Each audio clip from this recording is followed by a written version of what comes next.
ને એવું લાગે માડી અમારે તો કરોડો ગુના થયા છે, તો રામ નામમાં કરોડો પાપ નષ્ટ કરવાની શક્તિ છે. શક્તિ છે, વિશ્વાસ રાખો.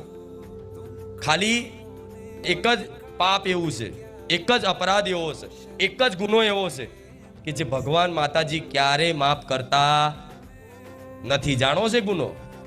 જાણવો છે? પહેલાના ગઈડ્યા હતા 100 વર્ષ જીવ્યા દાતા, હતા તો 50માં ટિકિટ ફાટી જાય.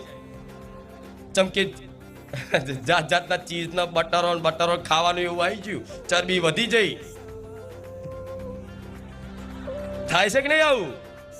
અને પહેલાના ગામડાના મોણ મરચું રોટલો ખાઈને રહેતા હતા, તોય તે હડીખમ રહેતા હતા ને. આજ સારું પ્રોટીન વાળું ખાઈને તે મતલબ યુગ છે, સમય છે.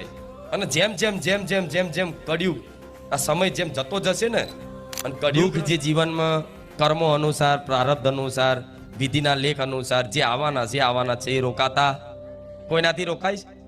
દુઃખને રોકી લો, નહીં રોકાય. એ વગર આમંત્રણે આવી જાય છે, તમને પૂછવાય નહીં રહેતું ને આવી જાય છે.